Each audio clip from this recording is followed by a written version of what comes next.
I want to share with you just everything that I know about civil ceremonies at San Francisco City Hall. I am Zoe Larkin. I'm a wedding photographer that's photographed around 400 ceremonies specifically within this building. When you're ready to lock me in, don't forget to reach out via the link in the description. Why San Francisco City Hall for your civil ceremony? First, you need to understand the reason why people book their civil ceremonies here when literally every town or county has its own administrative buildings where couples can tie the knot very inexpensively. San Francisco City Hall looks a little different from the usual government municipal building. It looks like this. For that reason, this venue is super popular. That means expect crowds. How do you avoid crowds? If you want to avoid crowds in as much as it's possible, I have a few tips for you. First, go for the very first appointment of the day, which is 9 a.m. This is the only ceremony slot that will enable you to start your photography session at 8 a.m., which is when the front doors open up. Though there are sometimes multiple photographers with their clients, it's still much quieter than any time after around 8:30, which is when the crowds start building. If you're not a morning person or you prioritize going straight to a nice dinner with loved ones, consider the last civil ceremony appointment, which is 3:30 p.m. The first or last slots of the day are the best way to avoid the excessive crowds, which are prevalent during the middle of the day, so that being later morning through early afternoon. In terms of days of the week, I recommend Monday, Tuesday, and Wednesday mornings. Be aware that Friday afternoons are by far the busiest time. For the time of year, winter and early spring are the quietest times of the year. Who can have a civil ceremony? Anyone can wed at San Francisco City Hall, providing you are over 18, not already married, and you have valid identification and a marriage license. You don't need to be a resident of California, nor a citizen or resident of the United States. That makes it a very popular location for elopements, as there is little red tape and it's a smooth, easy and affordable process. When do civil ceremonies take place? Civil ceremonies take place Monday through Friday, excluding holidays and any of those special events in which the building is closed to the public. The first available slot is 9 a.m. and the final slot is 3:30. Bookings are available on the half hour. How far in advance can you book a civil ceremony? You can book a civil ceremony up to 90 days out. The calendar opens up automatically at midnight Pacific time, exactly 90 days before. However, be aware that slots book up very quickly. In this example, this screenshot that I took on February 4th, the next available appointment was for April 1. So if I wanted to be married as soon as possible, I would actually be waiting almost 2 months for the next available opening. And this was the least busy time of year, which was winter. Summer and fall are the most popular. How hard is it to secure the wedding date you want? It's not hard if you are ready to pounce on the booking calendar the second it opens up, which it does, as I've said, at midnight, exactly 90 days before. I recommend ensuring you have a login created in advance so you don't waste any time. I've created a separate video about how to snag the ceremony slot you want, linked here and also in the description below. To increase your chances even further, you could have both you and your partner poised and ready to make that booking, just in case there's an issue with the website. Just make sure you don't end up with 2 bookings, as civil ceremony bookings made with San Francisco City Hall are non-refundable. And they're also non-changeable. Do you need a booking or can you just turn up? You absolutely need a booking in order to get married at San Francisco City Hall. There's no such thing as a walk-in ceremony here. You actually need to book 2 separate appointments, one to book your marriage license and another for the ceremony itself, in which you actually solemnize your marriage. Which appointment should I make first? The license appointment or the ceremony appointment? Though the license is obtained before the actual ceremony,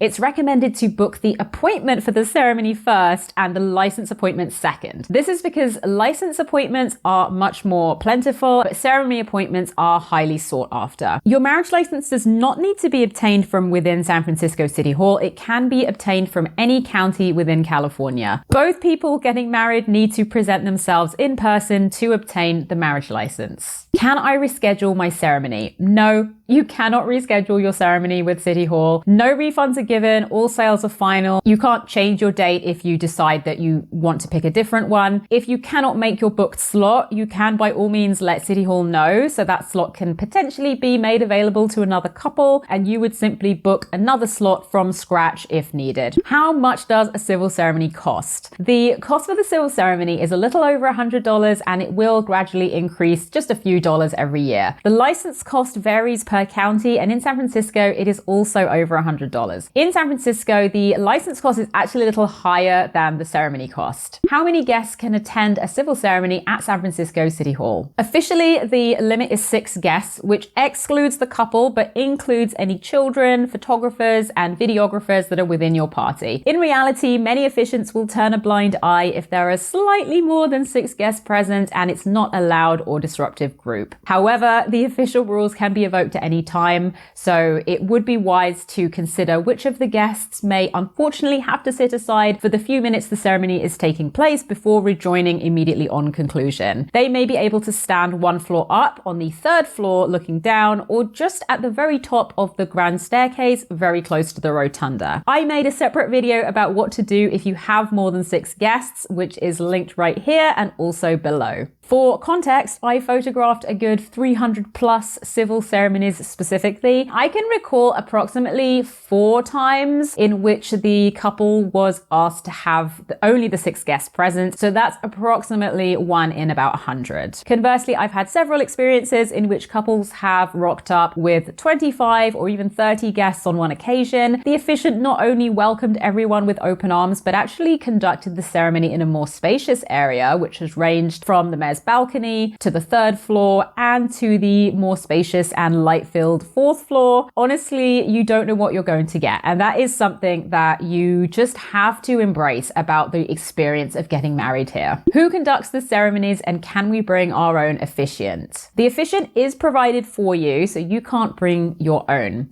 The officiant is known officially as the Deputy Marriage Commissioner. Some officiants embellish proceedings by welcoming the guests and offering some words of wisdom for the couple, but others stick rigidly to the script. There is no way of knowing who your officiant will be in advance or requesting a specific one. Even though they have different approaches, they all do a great job and they are in fact volunteers. What if we'd like our own officiant, or we'd like to marry sooner than the next available civil ceremony opening? You don't need to go through the official civil ceremony process to marry within City Hall. As this is a public building, you can simply rock up and bring your own officiant, completely unrelated to the official process that is discussed in this video. However, this is its own thing, so to avoid confusion, I'll just link an article below with more information. What are the vows for the civil ceremony? During the ceremony, you'll recite the templated courthouse vows. There is no ability to write your own vows. However, if this is important to you, there's nothing to stop you from having a private moment to exchange personal vows either before or after the ceremony, because again, it is a public building. Where exactly in the building do civil ceremonies take place? Civil ceremonies usually take place in the rotunda, which is a small area located at the top of the grand staircase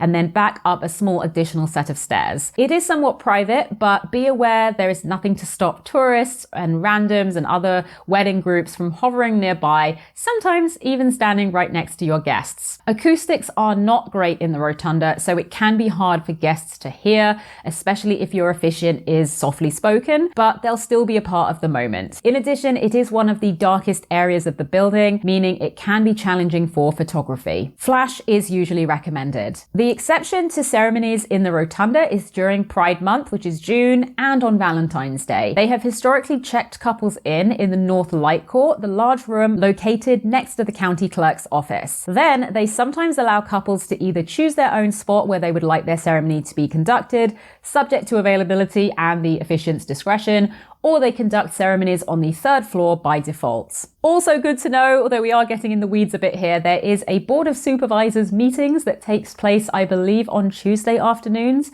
in room 250, which is located right behind the rotunda. On such days, the rotunda is not available for civil ceremonies. Your officiant will guide you as to where they will conduct the ceremony. Can you request a different area if you prefer? If you are not as enamored with the rotunda, you may always ask the officiant if they would consider marrying you in a different area, such as any of the balcony areas on the 2nd, 3rd, or 4th floors. 9 times out of 10, they will refuse this request as they have a schedule to keep. I'm sure they want to minimize confusion and the risk of you and them going to different places. However, it's always worth asking if you're so inclined. The worst they can say is no. What is the ceremony like and how long is it? The ceremony is very short. It lasts around 3 to 4 minutes and will be even shorter if you choose not to exchange wedding rings. It literally flies by. Couples are always shocked by how short it feels, even when they know to expect around 3 minutes. However, the check-in process before you get to say I do takes around 30 minutes, and it can be even longer on rare occasions. The process of having a civil ceremony takes a lot longer than the few minutes you're actually in the rotunda with the ceremony actually underway. What does the check-in process involve, and how long does that take? Before your marriage ceremony, you will, as I've mentioned, need to check in. Check-in takes place exactly 15 minutes before your booked ceremony time. So in this video, I'm going to use the example of a 12 p.m. ceremony throughout. You will check in at 11:45, no earlier, no later. Check-in is a two-part process, which I'll go into, and it takes place in the county clerk's office. No photography, filming, or recording of any kind is permitted inside room 160 or room 168. Photography is usually allowed in the corridor, but it is a dark, dingy hallway, truth be told, and sometimes has a lot of people waiting for other things unrelated to weddings, which can make it seem a little bit uncomfortable to take those flash photos so close to others. You would go to room 160 to check yourselves in. First, the two of you present yourselves to that room near the entrance of the corridor. To find this area, after you enter the building, walk straight past the staircase with the staircase to your left, remaining on the ground floor. You'll see some stone arches and a large room marked North Light Court. Go past the North Light Court, so it should be on your right. You'll see a small, unassuming entrance to a corridor marked with the words County Clerk in the glass above. Here, you'll join the line and a friendly staff member will help you check in. They will check your marriage license and your government issued IDs, and they'll ensure that you have a suitable witness with you. You will need to have obtained your marriage license. I highly discourage obtaining your marriage license on your wedding day, though it is possible. Your marriage license must be clean, unmarked, and without rips or tears, no matter how small. It may be folded, but avoid crumpling up the paper. They are very specific about how this document is presented, and if ripped, you may have to rebook the entire thing. Your ID must spell out your entire name in full and must be in English or have a certified translation if it's in a foreign language. Go to room 168 to meet your officiant. After checking you in, they'll ask you to wait in the hallway directly outside the room until your name is read out. Once called, you'll report to room 168 at the far end of the corridor. You'll need to keep an eye on the big screens for the name of one of the partners to appear. It will be whoever provided their name and phone number. There is a robot voice that will call out the first name, but it can be very easy to miss as it is fairly quiet. Once it's your turn, you'll enter room 168 and meet with the officiant this time. During this approximately 5-minute meeting, the officiant will once again check over your IDs, ask you what name you wish to be referred to, and whether you'd like to be declared, for example, husband and wife, husband and husband, spouses for life, legally married, or any other variations. During this time, your witness will be with you, and it's during this part of the check-in that they will sign your marriage license when they are asked to do so. It is also at this time that you should ask your officiant if they would consider marrying you on one of the other floors of their choosing if desired. All in all, the check-in process on average takes about 30 minutes. On some rare occasions, I've seen it take as long as 45 minutes. Will we need witnesses, and if so, how many? You will need to have at least one witness with you. In California, you are legally allowed to have 2 witnesses sign a marriage license, but only one is required. Some officiants only allow 1 witness, likely due to the time saving and to minimize the risk of someone making a mistake on the form. If there are any crossings out, the marriage license is declared void and needs to be obtained from scratch. If you obtain a confidential marriage license rather than the standard public marriage license, you do not need a witness. Witnesses do not need to provide any identification. They must be old enough to know that they are witnessing a marriage ceremony, be of sound mind,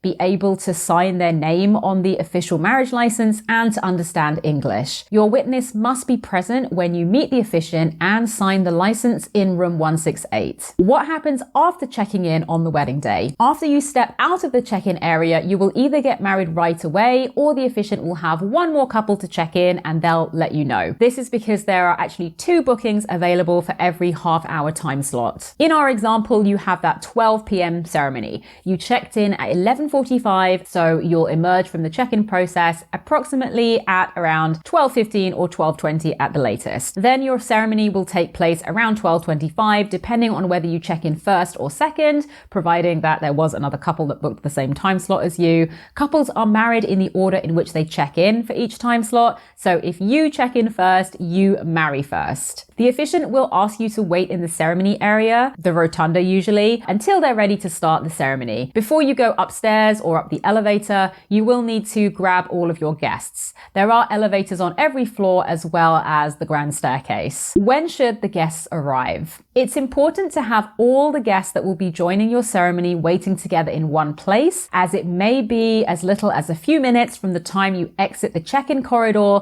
to the commencement of the ceremony. So in the example, you've booked the 12 p.m. ceremony, you've checked in at 11:45, you'll emerge from the check-in area around 12:15, but it is possible that you might be out much earlier than that. So for example, you may be the only couple that booked that particular time slot. Therefore, rather than tell your guests it won't start until 12:15, so don't worry, just drop in after that, it would be better to have them be there a little before you enter check-in. This is not only for your own peace of mind, knowing that they've arrived, but just in case you are much quicker than expected in the office. Therefore, for a 12 p.m. ceremony, I would have guests arrive no later than 11:45, and if you want to see them before you check in, then maybe something like 11:30. Where should guests wait before the civil ceremony while the couple checks in? I recommend asking guests to wait at the bottom of the grand staircase rather than trying to find you in the check-in corridor. That check-in corridor is hard to find and guests could easily get lost, or if it's busy in there,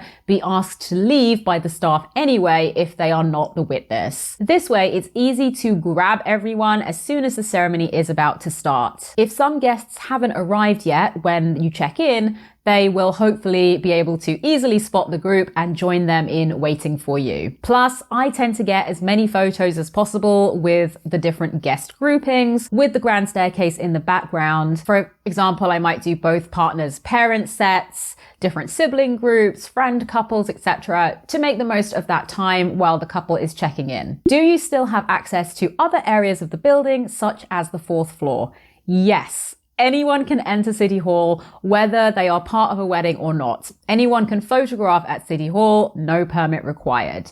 There is no restriction as to where anyone can go within the public areas of the building. This includes the grand staircase and all 4 floors. As long as there isn't a big event setup taking place, and sometimes certain areas are out of commission to all, and you respect others also using the space, you and anyone in your party are free to roam around and take photos wherever you like. You must abide by the rules, such as not standing on the windowsills or ledges, otherwise you might be asked to leave. Also, be aware of inadvertently bringing any prohibited items along. If you have any with you, you will be asked to surrender them or will not be admitted entry into the building. How soon after the wedding will we receive our marriage certificate? It typically takes up to 3 weeks for the marriage license to be submitted to the San Francisco Assessor Recorder's Office. They do not automatically mail you a copy of the certificate. You have to request it along with how many copies you would like from the office of the Assessor Recorder. This can be done by requesting it online, in person, or by mail. If going to pick up your certificate in person, you can make an appointment directly for maximum efficiency, but an appointment is not required for certificate pickup.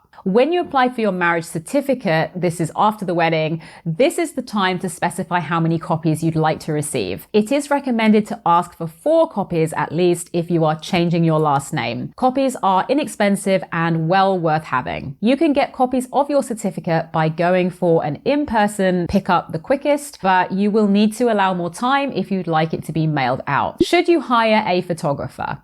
This is a personal choice that depends on your priorities and budget. Professional City Hall wedding photographers like myself typically start at a few $1,000s and bring specialized knowledge of the venue, lighting, the process, posing, and editing. We can also help coordinate timing and locations within the building to make it as efficient yet meaningful as possible. I also have a team of photographers that work under my brand whose prices are significantly lower than my own. However, many couples couples keep things really simple with a friend taking photos or even just some phone pictures. There's no right or wrong choice. It simply comes down to what matters most to you and fits your budget. If you're interested in photography with me or my team, be sure to check out the link in description for more information and to see if it's a good match for you. If you found this valuable, be sure to leave a like, consider subscribing, drop me a comment if there's anything that I forgot, and I will definitely update the blog post with your question.